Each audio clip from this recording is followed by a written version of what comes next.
সুবহানাকা লা ইলমা লানা ইল্লা মা 'আল্লামতানা ইন্নাকা আনতাল আলিমুল হাকীম। আল্লাহ পাক রব্বুল আলামিনের মহান দরবারে লাখো কোটি শুকরিয়া জ্ঞাপন করছি যে মহান রব্বুল আলামিন আমাদেরকে প্রতি জুমার আজকেও জুমার সালাত আদায় করার জন্য সরকার বাড়ি জামে মসজিদে আসার মতো তৌফিক এনায়েত করেছেন। এই জন্য বলি আলহামদুলিল্লাহ। একটা জিনিস খুবই দুঃখ লাগে, আজকে মানুষ আল্লাহ তাআলাকে কিভাবে ভুলে গিয়েছে যে কখনো তার আল্লাহ তাআলাকে স্মরণ করে না, নামাজের মধ্যে তো উপস্থিত হয় না, সপ্তাহে একদিন নামাজ পড়বে সেটারও সময় হয় না।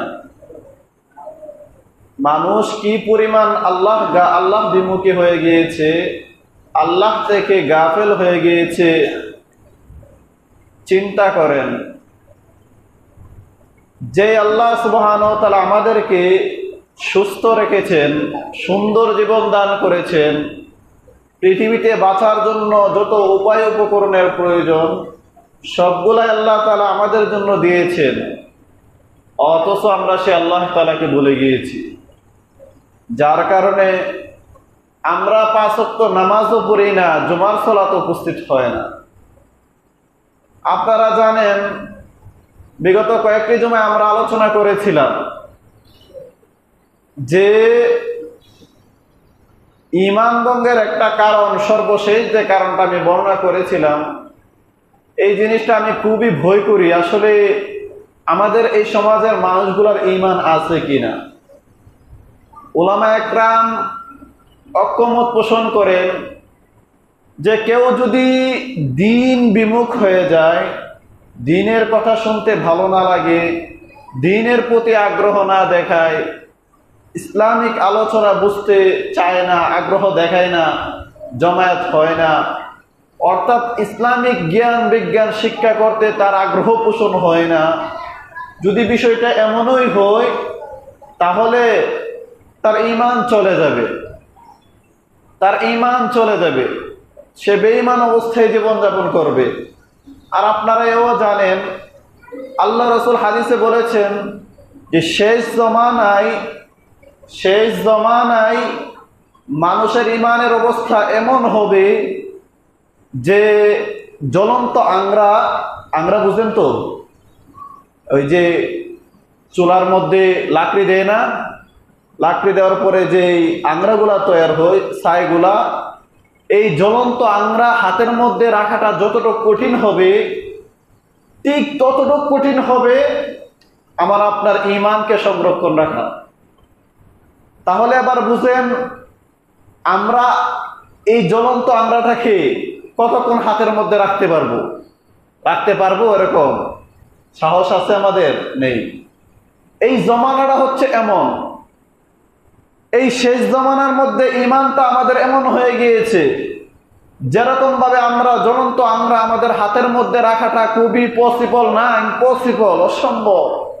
আমাদের ঈমানটাকে নিজেদের মধ্যে সংরক্ষণ রাখাটা এরকম অসম্ভব হয়ে পড়েছে, যার কারণে আমরা মুমিন পরিচয় দিচ্ছি মিথ্যা দাবিদার হয়ে 5 ওয়াক্ত নামাজ পড়ছি না। কি বলেন, 5 ওয়াক্ত নামাজ পড়ছি, আর আপনারা কি মনে করেন একজনে 5 ওয়াক্ত নামাজ পড়ে না, সে তাকে পাক্কা মুমিন মনে করলো, তাহলে কি সে মুমিন হবে? বলেন, সে মুমিন হবে না।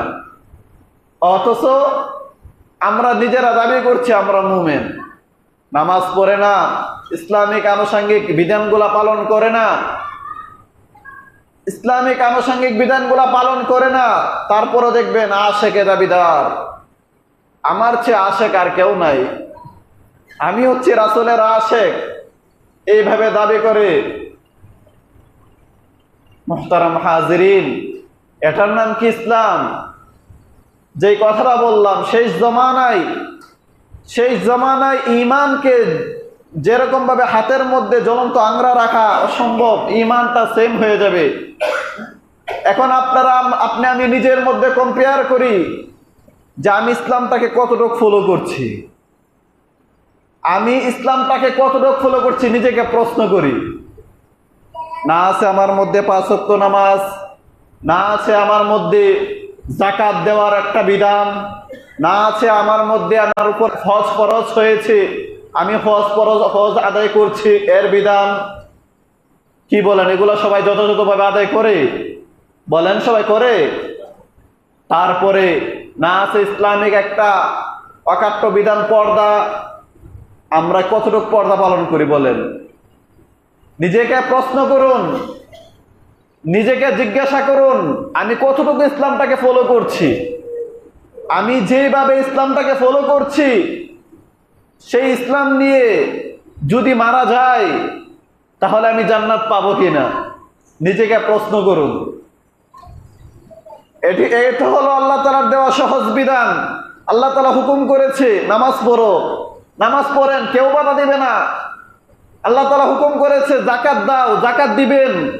যদি একটু টাকা নিজের গায়ের থেকে গেলে একটু কষ্ট অনুভব হয়, কিন্তু কেউ বাধা দিবে না, দিবে? দিবে না।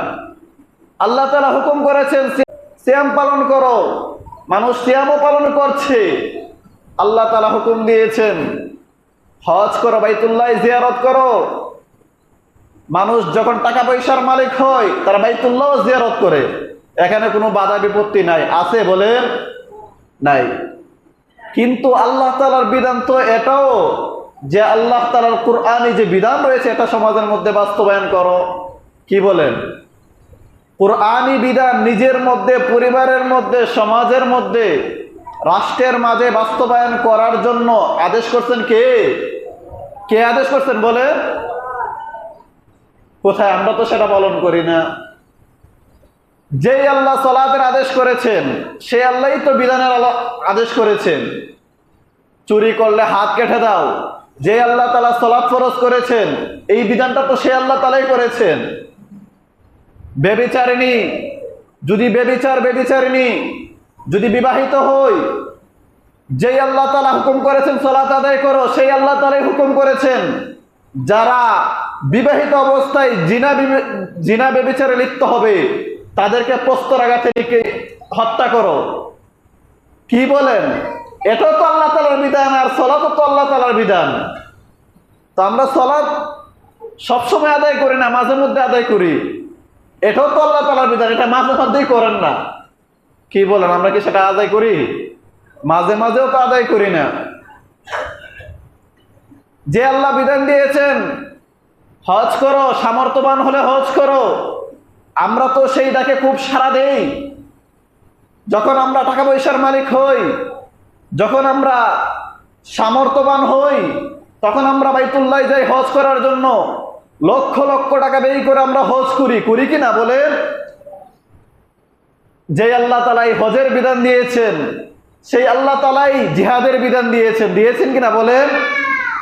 সেখানে যেরকম ভাবে হজ করলে জানের প্রয়োজন হয়, মালের প্রয়োজন হয়, আল্লাহ তাআলা একটা ফরজিয়ত বিধান আদায় করার জন্য সেটা আমরা আদায়ও করি।